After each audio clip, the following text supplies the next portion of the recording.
Esselamu Aleyküm değerli izleyenler. Bir Okur Muyuz programı ile daha karşınızdayız. Bu hafta yayın konuğumuz Mana Yayınları. Mana Yayınlarından Latif Kınataş Beyefendi ile beraberiz. Hoş geldiniz efendim. Hoş bulduk, sağ olun. Siz de hoş geldiniz. Hoş bulduk. Bu hafta kendisiyle kitap okuma üzerine hoş bir sohbet yapacağız. İnşallah faydalanırsınız. Latif Bey, öncelikle kendinizi ve yayın evinizi tanıtır mısınız bize? 1965 Giresun doğumluyum.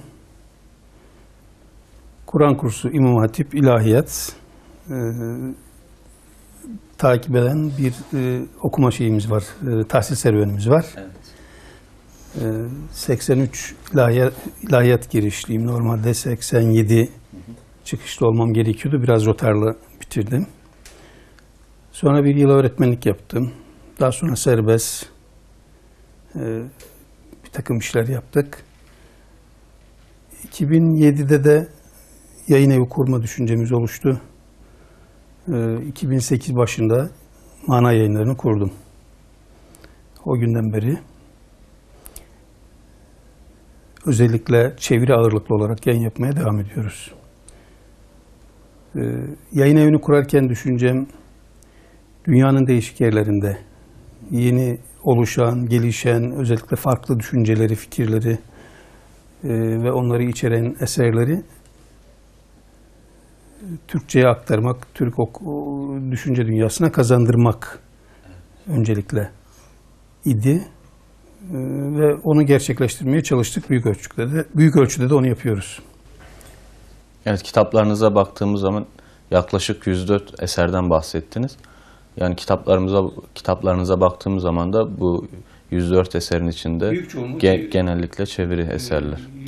%60'dan fazlası çeviri. Evet, şimdi okuma oranlarından bahsedecek olursak istatistiklere göre Türkiye'de okuma oranları düşük görünüyor. Yani gelişmiş ülkelere göre daha düşük görünüyor. Bunun sebebi nedir? Öncelikle siz katılıyor musunuz? Gerçekten de düşük mü? Var. Zaten şöyle, yani internette bir dolaşsanız size bir takım rakamlar veriyorlar. Ne derece gerçekçi olduğunu test etme imkanımız tabii ki yok. Ama neticede araştırma firmaları yapıyor bunları. Belli bir kriterle yapıyorlar. Dolayısıyla fikir veriyor diye düşünüyorum. Bu anlamda mesela Türkiye'de okuma alışkanlığının Avrupa'da %21 civarında olduğu söylenirken Türkiye'de 10.000'de 1 olduğu yani çok düşük söyleniyor. Hakikaten yani Japonya'ya baktığımız zaman, Amerika'ya baktığımız zaman, Avrupa ülkelerine baktığımız zaman hakikaten uçurum fark var yani. Tabii ki, tabii ki. Bunu ben farklı illa araştırma sonuçlarına göre değil, farklı gözlemlerle de bunu test etme imkanımız var. Evet. Mesela sosyal medyada yapılan bir paylaşımda şu vardı. 2 tane toplu taşıma aracı. Birisinde tıklım tıklım ayakta insanlar böyle birbirlerinden sıkışarak kitap okumaya çalışıyorlar. Bir de Türkiye'den bir şey vardı. Toplu taşıma aracı. O da rahat, bomboş dizilmişler. Oturuyorlar ama herkes böyle bakıyor. Tabii o araç nerede, öbürü nerede onun bilgisi belki yoktu. Ama çıkarabiliyorsunuz az çok. Veya biz gelirken yine veya giderken yine dediğim gibi toplu taşıma aracına bindiğinizde görüyorsunuz insanların ellerinde sadece şeyler var. Telefonlar, tabletler. Akıllı telefonlar var, tabletler var. Bunlara tabii ki şeyimden değil, karşı olduğumuzdan değil. Ben onların gerekli olduğuna inanıyorum ama onunla da okuyabilir. Kitap okumanın şeyi de değişmiş olabilir, şekli, format da değişmiş olabilir, onunla da okuyabilir ama baktığınızda onların da %90 hep oyun olduğunu görüyorsunuz yani oyun zaten. oynamak için, sosyal medyada dolaşmak için, evet, bu tür uğraşlar için zaman harcarken toplu taşıma araçlarında müsait olmamıza rağmen kitap okumak için vakit harcamıyoruz ne yazık ki. Tabii. Pardon, burada bir çarpıcı örnek daha veriliyor mesela. Televizyon, günde televizyona ayrılan saat Türkiye'de okumaya ayrılan bir yıllık saate denk. Bir günlük, bir yıllık. Evet. 6 saat ortalama televizyon izleniyor diyor.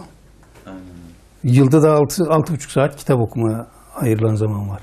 Ortalama. Bu da çok çarpıcı bir Programa şey. bakmadan önce programa başlamadan önce ben de bir takım istatistiklere bakıyordum. Yani normalde bu istatistikleri programda vermeyi düşünüyordum. Ama baktığımda istatistikler hiç iç açıcı değil. Yani insanları karamsarlığa yöneltmektense hiç bahsetmemeyi tercih ettim aslında. O zaman ben tersinden bir örnek vereyim. Geçen yine bir arkadaşımız, Anadolu şehirlerinden birinden bir arkadaşımız paylaşmıştı kendi. Bir yılda geçen 2015 yılında yıl sonu raporu gibi vermiş. 2015 yılında 161 kitap okuduğunu, bu aktif çalışan mesleği olan arkadaş, yorucu da bir mesleği vardı hatırladığım kadarıyla. Bu da 47.000 sayfaya tekabül ediyor. Şöyle bir not düşmüş. Bunu ben övmek için yazmıyorum. Yoğun bir şekilde işinizi sürdürebilerek bu kadar şeyi de okuyabiliyorsunuz. Kesinlikle. Böyleleri de var. Çevremizde insanlara çok rastlıyoruz. Hani şimdi belki daha yoğunlaşmıştır. Hani eskiye nazaran bilmiyorum. Benim çevremdeki insanlar da, ben metroda, metrobüste çok kitap okuyan arkadaşlarım var. Beraber çalıştığımız iş yerinde arkadaşlarımız var. Şimdi azlığından bahsettik, istatistiklere göre dedik. Azdır. Fakat bu azlığın sebebi sizce işte Cumhuriyet dönemiyle beraber, hatta ondan önce Osmanlı'nın son dönemiyle beraber Anadolu coğrafyasının sürekli batıya yönlendirilmesi, zorla bir batılılaştırmaya yönlendirilmesinin sebebi olabilir mi? Hani batının kültürünü alıyoruz, daha doğrusu ahlakını alıyoruz, oradaki ahlaksızlıkları alıyoruz. Fakat oradaki ilim kültürünü, oradaki okuma kültürünü henüz kazanmış değiliz. Bunun sebebi bu olabilir mi sizce? Batıya yönlendirilmiş olmasına bağlayacak olsak, o zaman şöyle olması gerekmez mi? Batı'da okuma oranları yüksekse bizde de oraya özenmeyle birlikte bunun da yükselmesi gerekiyor. Yani ters etki mi yapıyor o zaman diye geliyor akla. Batı emperyalizmin, özellikle kültür emperyalizminin toplumların şeyinde tabii ki etkisi var. Okumasında da, eğitiminde de, özellikle sömürülebilir toplumlar yaratmak için okumasın, düşünmesin, taklit etsin, okumasın, tüketsin, üretmesin, tüketsin ve iyi bir tüketici olsun şeyi var. Bu bir politikadır elbette. Ama işin özünde bununla birlikte bu biraz, yani dışarıya da tamamen şey yapmak gerekiyor, bağlanmak gerekiyor. Ya kendi içimizde zaten kendimizde bir problem var. Ama bunun sebeplerinden bir tanesi en azından Tabii, bu olabilir. tabii ki. Birisi o iken diğerini de kaçırmamak lazım diye diyorum. Kesinlikle. Orada da kendimizin bilinçlenme yerine taklit edip sadece uyup, itaat edip bağlanma, rahatlığını arzulama şeyi var. Çünkü okumak bilmektir. Merak etmek, öğrenmek, bilmektir. Öğrenmek, bilmek sorumluluktur. Sorumluluk gerektirir. O sorumlulukları taşımak yerine, onların altına girmek yerine mevcutla yetinmek ve günü geçirmek daha kolay geliyor. O anlayışı belki değiştirmek gerekiyor. Yani şu an günümüzde insanların geleceğe yönelik endişesinin olmamasının sebeplerinden bir tanesi de okumanın az olmasını etkileyebiliyor mu yani? Yani insanlar bugün gelecek endişesi taşımıyor ve dolayısıyla okumak, ilmi olarak kendini geliştirmeyi de bu yönde de bir çaba harcamıyor. İnsanlar deyince tabii bunları ben çok genelleyerek tanımlamanın çok isabetli olmayacağını da düşünüyorum. Ama şu var, geleceğe yönelik çok kaygısı olan insanlar var. Evet. Bu kaygılar geleceğini belirlemekten ziyade ve geleceğine yönelik kendisi bir plan, bir program oluşturmak ve o plan ve programı oluşturacak zihinsel altyapıya kavuşmak gibi bir çaba yerine işte gelecekte neler bizi bekliyor, işte neler gelecek başımıza gibi hatta salt böyle kaygı ve korku şeyiyle geçiniyor. Bu da özellikle biz yine o belki hoşumuza gitmese de o şeyi kullanalım. Gelişmemiş ülkelerin veya fakir ülkelerin 3. sınıf dünya. Geri bırakılmış ülkelerin diyelim, geride kalmış, geriye bırakılmış ülkelerin yaşadıkları bir takım sıkıntılar var. Evet. Bu biliyorsunuz zaten şeyde de insanın ihtiyaçları tasnif edilirken zaruriyat birinci sırada zikredilirken işte tahsiniyat, haciyat ikinci, tahsiniyat üçüncü sırada zikredilir. Biz daha zaruriyat dediğimiz yani normal temel yaşam için gerekli olan temel ihtiyaçlarla boğuşurken insanların okumak belki üçüncü sınıf tahsiniyatın da ötesinde bir lüks gibi geliyor. Evet, okumak aslında ülkelerin gelişmişlik oranları hiç şüphesiz okuma onunla oranlarına alakalı da var. yansıyor. Tabii tamamen ona bağlanmak gerekiyor. Yansıyor yani. Ama onunla etkenlerinden bir tanesi. Peki okuyucu profilinde bir değişim olduğunu düşünüyor musunuz? Yani geçmişten günümüze baktığımız zaman olumlu veya olumsuz daha mı çok bilinçlendi yoksa bilinçsiz mi oldu daha çok? Bu konu hakkında ne düşünürsünüz? Ben onu kendi öğrencilik yıllarımdan alarak söylemek isterim.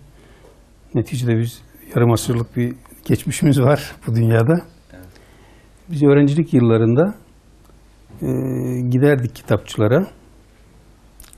Hep dikey sergilenirdi. Fazla zaten kitap olmazdı. Tek tek böyle sırtlarından kitapları seçmeye bakardık. Yeni bir şey var mı, görmediğimiz bir şey var mı diye.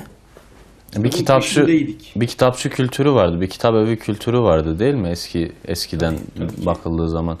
Yani insanlar arkadaşlarını alırdı işte gel bu kitap evine gidelim de bir kitap bakalım yeni kitap gelmiş mi? Çünkü hani özellikle hani Anadolu'da herhangi bir şehirdeyseniz İstanbul belki Ankara bu konuda biraz daha iyidir ama oralara yeni kitap gelmesi biraz geç oluyor ya da daha zor oluyordu değil mi? Tabii ki herhalde o da çok mutlu bir haber olarak gidiyordur.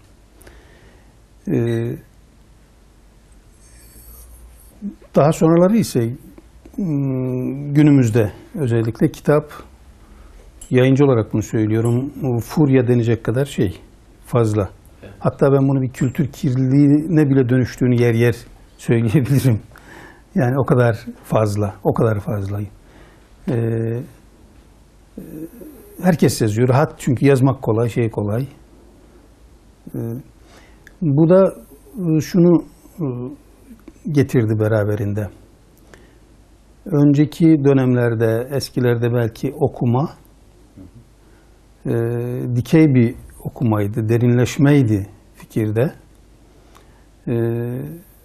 O anlamda azdı ama derinlikliydi belki.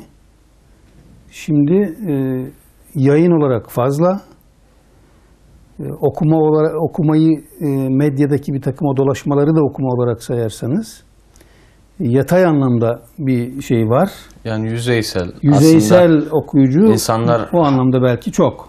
Örnek verecek olursak haberlere baktığı zaman haber başlıklarını okurlar. Nasıl ki bir kitaba başladığı zaman da yani bir siyer kitabı okuyacaksa örneğin bir tane siyer kitabı okuyup geri kalanlarını okumayan işte bir kendi fikrine ait bir kitabı okuyup gerisini okumayacak. Yani onunla ilgili konuşabilecek kadar en azından böyle bir ortamda işte mağdur olmayayım da ben de işte bu konuyla ilgili bir bilgiye sahibim diyebilecek kadar bilgi elde etmek için okunuyor aslında. Hem öyle hem de nitelik olarak da daha çok popüler kitaplar okunuyor. Akşam radyoda konuşuyordu birisi. Yemek kitabı yazarı.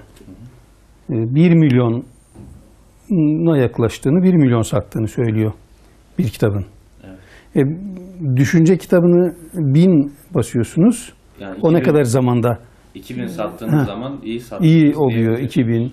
3000 olduğu zaman zaten bir düşünce kitabı bayağı iyi oluyor. O da aslında şeyi gösteriyor.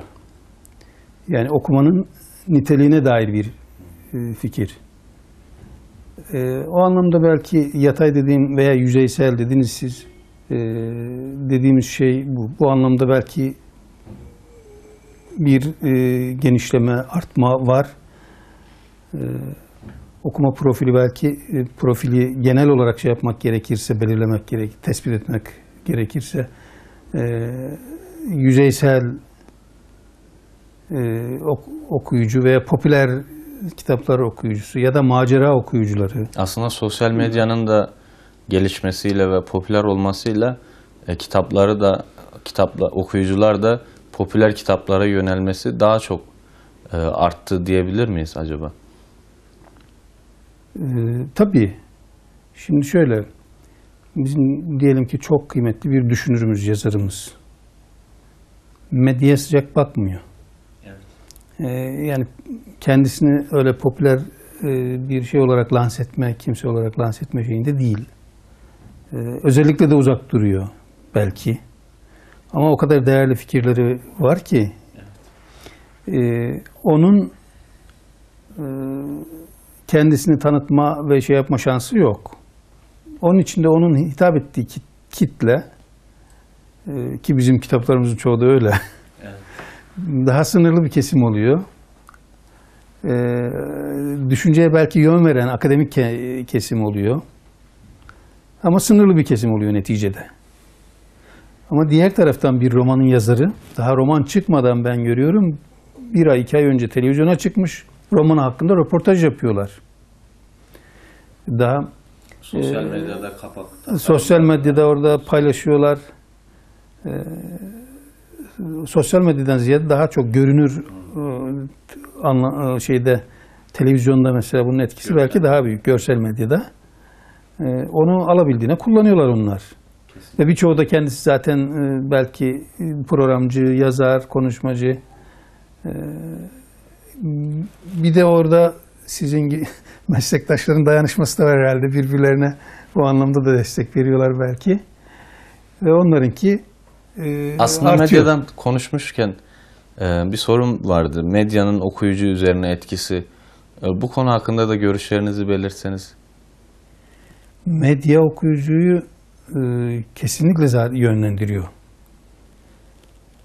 Medyanın etkisi, mesela meşhur bir köşe yazarı, büyük gazetelerden birinde, o bir kitaptan bahsediyor şeyde.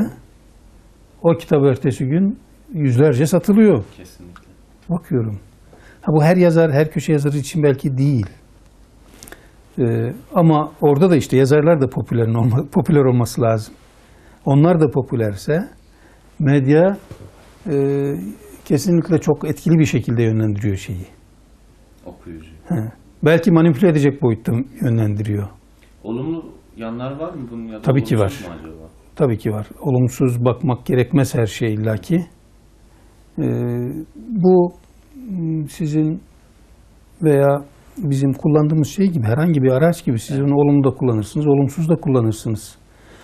Siz orada gerçekten diyelim ki bir değerli eseri ve gün yüzüne çıkmamış, haberdar olmamış bir şeyi etkin bir şekilde tanıttığınız zaman buna olumsuz denebilir mi? Bu oldukça önemli ve gerekli bir şey. Ama diğer taraftan tam tersi, bugün onlar değil de dediğim gibi sıradan ve insanların zihinlerini sadece meşgul edecek, belki onlara düzey katmak yerine düzeylerini düşürecek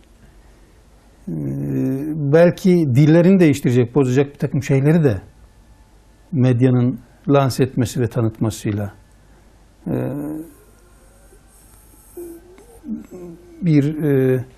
onlara yaygınlık kazandırması söz konusu. Bundan da olumlu tabii ki söz edilemez. Kesinlikle. Peki teknoloji dünyada çok gelişti. Son 20 yıldır, 30 yıldır özellikle internetin, bilgisayarın yaygınlaşmasıyla beraber teknoloji yükselişe geçti. Bunun yayın evine katkıları nelerdir? Yayıncılığa katkıları nelerdir? Ve okuyucuya ne tür bir katkısı olmuştur teknolojinin bu kadar gelişmesinin? Yayın evinden başlayayım. Yayın evinin işini tabii ki oldukça kolaylaştırıyor. Evet. Biz dünyanın herhangi bir köşesinden bir mail gelebilir size. Tabii yayın formatınıza, konseptinize göre, içeriğe göre.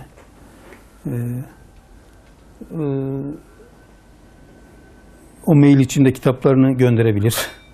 Bana geldi mesela Fransa'dan birisi mail atıyor. 4 tane kitabı var. Yayınlar mısınız diye. Kitapları gönderdim diyor hatta. Bakıyorum, açıyorum, mailde kitaplar var. Evet. Bir daha yazarı hiç görmeden, kitapların matbu halini görmeden, o mailden, uygun buluyorsak zaten, sözleşmeyi de maille halledebiliyorsun. Yani hiç yüz yüze görüşmeden basımını alabiliyorsun. Bir ay içinde o kitabı gün yüzüne çıkarabilirsiniz. Evet. Bu o kadar kolaylaşıyor. Eskiden bir kitabın yayın aşamasına gelme süreci bir kere belki yıllar alıyor. Kesinlikle anladım. Bu anlamda çok büyük bir kolaylık. Kesinlikle. Tabii bu kolaylık dediğim gibi olumlu, iyi ama yanında her şeyde olduğu gibi yan etkileri de var. Olumsuz şeylerinden de söz edilebilir. Kesinlikle. Dediğim gibi işte furya. Mesela fuarda bize diyorlar ya bu ne kadar kitap? Bu insan hangini okuyacak bunların? Hangisini okuyacak? Nasıl okuyacağız bunları? Diyenler oluyor. Genel şey için. Tabii seçim zorluğu oluşturuyor. İşin kolaylaşmasıyla beraber kitap sayılarında, kitap çeşitlerinde de artma oldu. Yani bunu bir kes kopyala yapıştır, kes kopyala yapıştır. Evet. Oradan bir kitap oluşturabiliyor ve kendisini yazar olarak ortaya sunuyor. Bunda var mı bir şey, yok mu diye de insan vakit geçirmiş oluyor. Aslında vakit geçirecek bir şey değil. Yani o durumlar da var. Okuyucu üzerindeki etkisinden bahsedersek teknolojinin. Okuyucu üzerinden bugün hani kitap devrini bitirdi mi? Artık şeye mi geçiyoruz? Dijital kitaba mı geçiliyor gibi şeyler de var. Kaygılar, sorular. Ya e-kitap da şu anda ülkemizde çok yaygın olmasa bile ya bahsedilene göre Avrupa'da, işte Amerika'da falan yani ciddi bir kitleye ulaşmış durumda yani. Tabii. Yani matbu kitabın tadını vermese de o bir gerçek. Çünkü ister istemez toplumun yönelişi o yönde. Onu durdurmanız zaten mümkün değil. Evet. Durduramayacağınıza göre zaten onu kullanacaksınız. Siz daha iyi kullanmak durumundasınız. Dolayısıyla biz geçmedik ama o anlamda belki oraya da geçmek gerekecek. İleride şartlar gerekirse bir alternatif olarak onu da kullanmak durumunda olacağız e-kitabı. Evet. Bu bir kolaylık. Niye kolay? Nasıl kolaylık? Sen bir iPad'in içine veya tabletin içine yerleştiriyorsun onlarca yüzlerce kitabı. Onları taşımak yerine işte gittiğin seyahatinde orada burada sadece bir tablet taşıyarak diyelim 10 günlük bir seyahatinde, 20 günlük bir seyahatinde yani 10 tane kitap taşımak yerine bir tablette hepsini halledebiliyorsun. Okuma tavsiyelerinden bahsedeceğiz. Okuma tavsiyesini bir dayatma olarak gören bir kesim var. Yani ya da insanlar var öyle diyelim. Buna katılıyor musunuz siz de? Yoksa okuma tavsiyeleri yapılması olumlu bir şey midir? Okuma değil, genel anlamda tavsiye nasıl bakıyoruz? Tavsiye ne? Yani tavsiye etmek dayatmak mıdır? Tavsiyenin zaten kelimenin kendi içinde dayatmayı içermediğini görürüz. Dayatma başka bir şey. Tavsiye, icbar var dayatmada. Zorunluluk. Halbuki tavsiye adı üstünde Türkçe'de onu nasıl belki önermek diye ifade edebiliriz. Öneriyi de dayatma değil de illa ifade edilebilecekse yardımlaşmakla ifade edilebilir belki. Yani karşındakine o anlamda yardımcı olmak. Önermek, öneri beklemeyi de içerir diğer taraftan. Yani karşındakinin zaten bir beklentisi var, senden bir öneriyi istiyor, sen onu öneriyorsun. Ama bu anlamda kitap tavsiye etmek veya herhangi bir tavsiyede bulunmak, ben bilinçli bir insanın görevi olarak, belki sorumlu olarak görüyorum onu. Belki söylediğiniz şuna denk düşer mi bilmiyorum. O da ceza olur. Sanırım Brezilya'daydı. Hapishanedekilere kitap okuma şeyiyle bilmem şu kadar kitap okursa yıllık cezasından şu kadar düşecek. Böyle bir dayatma olsa, o dayatma da güzel bir dayatma olur. Herhalde dayatılan da memnun olur. Diğer yandan burada salt ceza olarak da kitap okuma cezası veren bir şey gördüm ben. Yine bir haber okumuştum. Aslında ebeveynler de biraz bu konuda, anne babalar da işte hani cezalısın, şu kadar kitap okuyacaksın gibi şeyler, örnekler çıkıyor karşımıza, hayatımızda. Evet, bu hoş gelmiyor kulağa. Niye? Yani kitabı bir ceza unsuruymuş gibi, bir işkenceymiş gibi algılanma şeyi oluyor.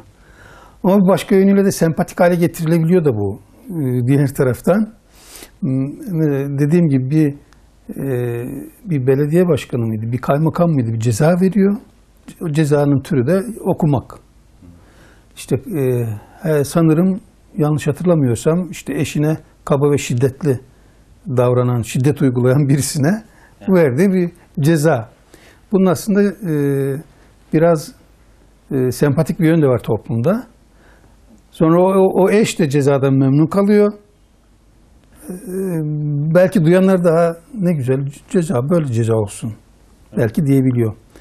Ama kitabı ceza değil, bir ihtiyaç olduğunu hissettirmek esaslı olan.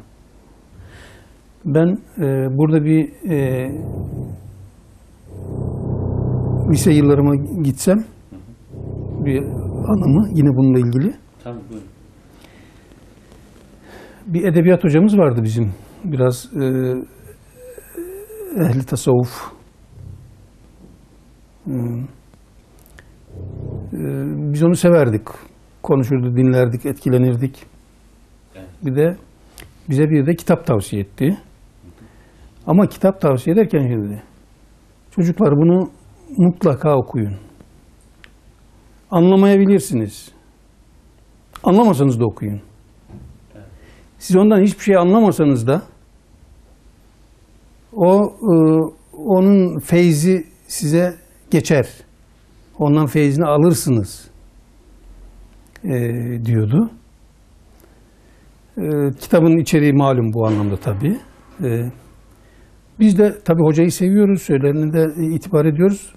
Onun için ben de kitabı aldım, okudum, okumaya çalışıyorum. Ama gerçekten de dediği gibi anlamıyorum. Yani böyle severek okuyamıyorum. Yani sıkılıyorum. Dilinin ağır olmasının sebeplerinden. Dilinden, seviyesinden, içeriğinden belki şey değil. Bunun burada hoca gayet iyi niyetli, samimi bir şekilde kitap tavsiye ediyor. Burada görünüşte bir şey yok, sorun yok. Hatta şu anda bile hatırladığıma göre 30 yıl sonra belki Bende de bir tatlı anı olarak bir şeyi olmuş, etkisi var. Evet. Böyle bir şeyi var. Ama sonra ben düşünüyorum ki ya onun yerine kitabı hocanın tavsiyesi demin dediğiniz gibi üzere değil. Ben ihtiyaç hissederek, ben onun peşine düşerek aslında okumalıyım. Yani kitabın öğretmenlere bu anlamda en çok belki görev düşüyor. Kendileri okuyorlarsa tabii. Yani ben de bir istatistiğe rastlamıştım geçenlerde. Yani sinemaya giden öğretmenlerin sayısı kitap okuyanlardan çok çok daha fazlaydı. Yani kitap okuma oranları öğretmenler düzeyinde de hani lüks karşılanabilecek seviyede, yani çok hani sanki çok uç bir şeymiş gibi. Aslında eğitimci kitap okuması gerekirken, çocuklara kitap okumasını tavsiye etmesi gerekirken, baktığımız zaman ülkemizdeki eğitim sistemindeki öğretmenler, yani onun temel taşları kitap okumaktan geri duruyorlar. Onun yerine daha farklı aktivitelerde bulunuyorlar. Öğretmenliği bir ideal uğrunda yapmıyorsa, sadece maişet yolu olarak, yani bir geçimlik olarak, bir meslek olarak sadece yapıyorsa onlar için hakikaten sıkıcı. Ben de öğretmenlik yaptığım için biliyorum. Muhtelif okullara giderdim. Her birinde 25-30 tane öğretmen vardı. Öğretmenler arasında karşılaştığımız. Onların profillerini de az çok hatırlıyorum, biliyorum. Toplumun genelindeki durumu yansıtıyor aslında öğretmenlerde. Genelde okuma durumu neyse, öğretmenler içinde de aynı o okuma oranını yani ben de şimdi kafamda hatırlamaya çalışıyorum. Yani öğretmenler odasına girdiğiniz zaman 2-3 öğretmen orada futbol konuşur, 2-3 öğretmen orada siyaset konuşur. Yani en fazla 1 ya da 2 öğretmen işte o arada eline kitap almıştır, kitap okur.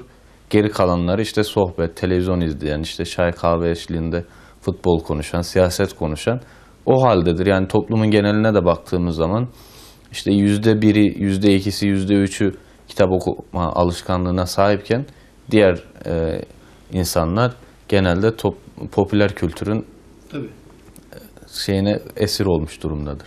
Ya da geçimden, maaştan, Evet, pahalılıktan aynen öyle. Aynen. konuşan, söz eden şeyler vardır. Tabii eğitim. Ama umarım şimdi değişmiştir belki o oran. Daha iyi olmuştur inşallah. İnşallah öyle iyi olmuştur. Dediğim gibi okumanın hakikaten bir ihtiyaç olarak hissettirilmesi lazım. Tadına vardırılması lazım, bu nasıl olacaksa tabii. Okumanın tadına varan zaten onu bırakamaz.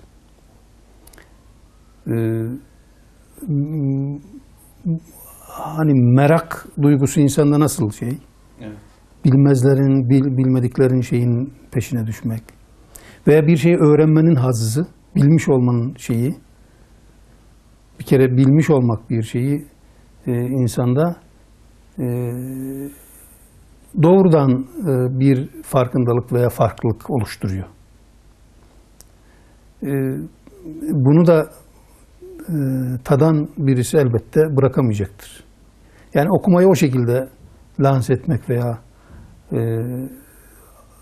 anlatmak gerekiyor diye düşünüyorum. Okuma alışkanlığını da severek okuma şekline kazandırmak gerekiyor diye düşünüyorum. Peki o kitap okumaktan bahsettik. İzleyicilerimize çoğu zaman kitap okuması gerektiğinden söz ettik. Siz yayın evi sahibisiniz. Kitaplarla hemhal olmuş durumdasınız. Siz iyi bir okuyucu olduğunuzu düşünüyor musunuz? Tabii kimse kötü okuyucu, özellikle okuyan birisi kötü okuyucu olduğunu söylemez. Ama ben çok iyi bir okuyucu olduğumu o anlamda belki bilmiyorum, muhakkak. Bunun da görece kriteri belki yoktur. Hani bu konuda göreceli bir şeydir ama hani insan kendi okuduğuna baktığı zaman evet ben... Ama tabii ki ben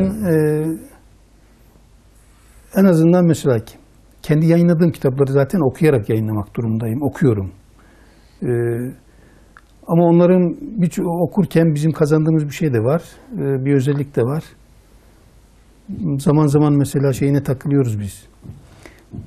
Uslubuna, oradaki imlalara, hatalara, Ben şimdi hangi kitabı okursam okuyayım muhakkak gözüme oradan bir hata çarpar, bulur. Bu bir şeye rastlarım. Onlar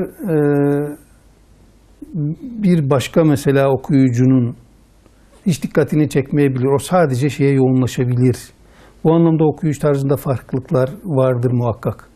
Ama neticede ben tabii ki seçici bir okuyucuyum. Gelen kitaplar oluyor mesela. Onlara bakıyorum. Kimisi oluyor. Sadece başlığına bakıyorum. Birkaç sayfasına bakıyorum. Girişine bakıyorum. Fihristine bakıyorum. O yetiyor bana. Yani okumak boş. Onu harcayacak vaktim yok diye bırakabiliyorum. Kimisini defalarca okumam gerekebiliyor. O anlamda seçici bir okuyucuyum. Aslında seçicilikten bahsetmişken siz de dolayısıyla yayın evinde gelen kitapları seçip öyle yayınlıyorsunuz. Tabii. Peki okuyucu doğru kitabı nasıl seçmeli? Bunun bir kriteri var mıdır?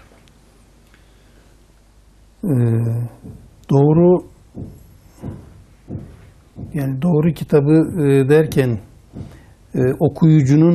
okuyucu profillerinin de tek tip olmadığını göz önüne almak gerekiyor. Önemli olan aslında okuyucunun ihtiyacı birikimine, okuyucunun kendisi esasında kendisi okuyacağı kitabı daha iyi tespit edebilir, belirleyebilir. Bana o anlamda sorular geliyor doğal olarak. Ne tavsiye edersin? Fuarlarda bulunuyorum ben. Orada direkt okuyucularla karşılaşma durumumuz oluyor.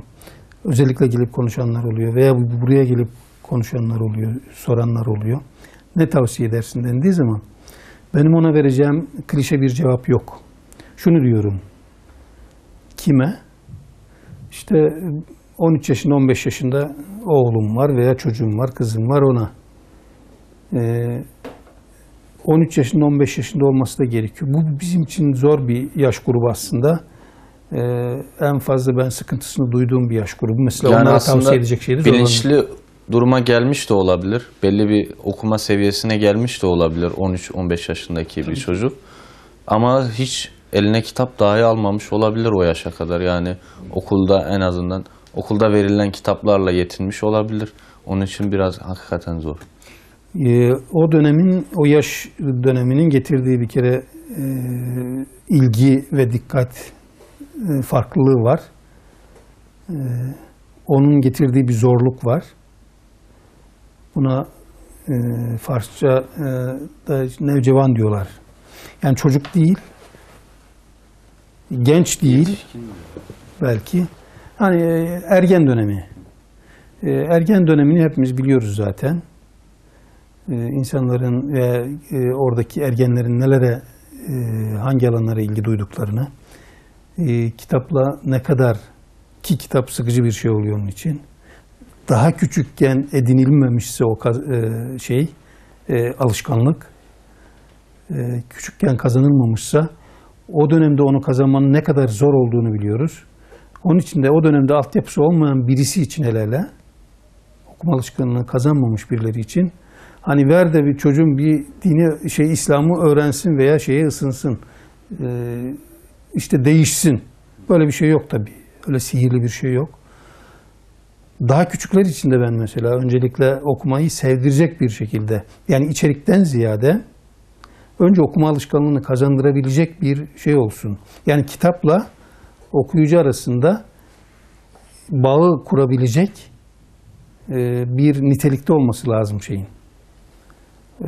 Önce ona önem veriyorum. Ondan sonrası için de tavsiye edilecek şeyler de tabii dediğim gibi benim tavsiye edeceğim belki burada en önemli kitaptır. Evet. Ama ben bunu tutup yani farklı bir şeyin okuyucusuna tavsiye edemem. Çünkü bu kitapları belki buradaki kitapların birçoğunu yazanların okuyup yararlanabileceği onlara hitap ediyor çünkü o. Dolayısıyla başlangıç noktasında tavsiye edilecek bir şey değil. Bunu tavsiye etmemem, bunun kitabın değersizliğinden veya olumsuzluğundan değil. Okuyucunun eğilimi, kapasitesi, yani birikimi, ilgisi, bunların hepsi aslında ondaki tavsiyeyi de belirleyecek etkenlerdir. Onları göz almadan yapılacak tavsiyeler, dediğim gibi benim kendi öğrencilik yıllarımda oradaki gibi, yani kitabı okumaktan soğutur da, soğutabilir de, kötü bir başlangıç yapmak. Peki kitap okumanın bir saati var mıdır? Yani sizce, şimdi baktığımız zaman işte hani bu konuda uzman olduğunu söyleyen kişiler, işte sabah uyandığınızda daha dinç olursunuz. Zihniniz daha açık olur, daha berrak olur. Sabah kitap okuyun. Veyahut işte şu yönde bir yaklaşım vardır. İşte akşam uyumadan önce elinize bir kitap alın ve hani uyumadan önce kitabınızı okuyun. Böyle bir yaklaşım vardır. Hani sizce kitap okumanın belli bir saati var mıdır? Yoksa isteyen her istediği vakitte, ihtiyaç duyduğu zaman kitap okumalı mıdır? Okuyabilir mi? Burada bir özel durum var. Dediğim gibi kitap okumayı asli ihtiyaçlardan birisi olarak görenler için bunun bir saati yok. Evet. Onlar kitap okumak için fırsat oluşturmaya çalışıyorum. Yani nereden zaman olsun, fırsat olsun da şuradan hemen okuyayım. Çantamda sürekli var. Onun bir saati yok. Dinlemek için de onu okurum. Okuyarak dinlen. Ha, zihinsel iyice yorgun düşmüşsündür. Ha, okuduğundan bir şey anlayamayacaksındır. Gözlerin kapanacaktır. O durumda zaten şey yapmazsın. Ama genel olarak ihtiyaç duyan birisi için saati olmaz. Zaten boş bulduğu, fırsat bulduğu her anda zaten okur. Ama eşref saati gibi bir saat, verimli saat, altın zaman dilimi onun için veya ben söz edecek olursak, sabahlar tabii ki insanın hani zihni dingin olduğu için, bir uyuduktan sonra dinlenmiş olduğu için tabii ki zihni daha açık şeye. Ama bu da herkes için bağlayıcı bir şey değil. Birisi yatarken şey yapabilir. İnsanların o anlamda metabolizması da farklı şey yapabilir, çalışabilir. Bense hem yatarken hem kalktığında okumayı, özellikle mesela küçüklerde de bunu alışkanlık haline getirmeyi.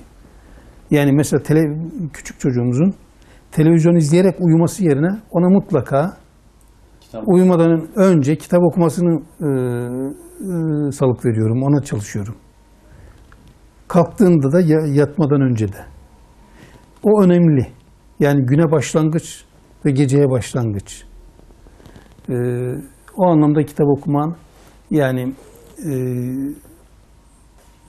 ne kadar verimli, verimsiz olduğu bir yana, ben gerekli olduğunu, faydalı olduğunu düşünüyorum o anlamda. Kesinlikle. Kitap tiryakiliğinden söz edecek olursak, bu konuda kitap tiryakiliği diye bir şeyden söz edebilir misiniz? Böyle bir şey var mıdır? Yani tiryakilik sıkı kitap okuyuculuğuysa ben bu var. Onun da mesela örneklerine rastlıyorum. Bir arkadaş diyordu ki ben her gece 300 sayfa okumadan yatmam. Herhalde böyle bir şey olsa gerek kastettiğiniz tiryakilik. Güzel bir tiryakilik. Ama tiryakilik daha çok alışkanlık haline dönüşmüş, çok bilinçli olmayan davranışlar için kullanılıyor. Onun için belki kitap da tiryakilik yerine ona kitap dostu veya sıkı kitap okuyucusu veya demin dediğiniz iyi okuyucu musun diyorsunuz ya. Yani iyi okuyucu olmak gerekir. İyi okuyucular tabii ki var. Yani tiryaki olmak bir yönden hani kötü alışkanlıklara tiryaki olunacağına bir kitaba tiryaki olmak olumludur. Yani ona alternatif gibi getirildiği zaman öyle düşünebilir. Evet, fakat yapılabilir, değerlendirilebilir belki. kitap düşünsel bir şeydir, fikirsel bir şeydir. Yani bağımlılık derecesine getirmemek, düşünceyle beraber bunu yapmak daha olumlu, daha güzel bir şeydir diyorsunuz. Tabii yani tiryakiliğin ben mevcut kullanıldığı şekliyle söylüyorum. O kelimenin kökenini veya şeyini de açıkçası araştırmadım. O anlamda bilmiyorum ne kadar denk düşer. Ama algısı, o algı, o imaj dediğim gibi biraz bilinçsizce ama vazgeçilemez, biraz da istem dışı, iradenin belki hatta devre dışı kaldığı, yapmak zorunda olduğu bir davranış gibi öyle bir davranışı ifade ettiğini düşünerek belki çok şey gelmedi bana, sıcak gelmiyor. Evet. Peki kitap okurken daha doğrusu not almak, altını çizmek, bunun ne tür avantajları olabilir? Olumlu bir şey midir sizce? Disiplinli kitap okuyucuları zaten, iyi kitap okuyucuları bu zaten bunu yapıyor, yapmak durumunda. Yani birisinin telkinine hatta gerek kalmadan ona ihtiyaç duyar. Ben okurken ya şunu kaybetmeyeyim diyorum, çiziyorum. Çok dikkatimi çekiyor orası, çiziyorum altını. Hele sen bu okuduklarını özellikle sistematik bir şeye de dönüştüreceksen veya diyelim ki yazarsın, sadece okuyor değil, belli bir noktadan sonra yazar da olursun, yazarsın da. Bunları değerlendirmek adına o bir doküman teşkil eder. O materyalleri iyi, doğru ve verimli kullanmak adına gerekli bir şey, iyi bir şey diyorum. Sorumluluklara gelecek olursak, yazarın sorumluluğu vardır, yayın evinin sorumluluğu vardır ve okuyucunun sorumluluğu vardır. Bunlara değinecek olursak yazarın sorumluluğu nedir? Yayın evinin sorumluluğu nedir ve okuyucunun sorumluluğu nedir? Kısaca alırsak bunları.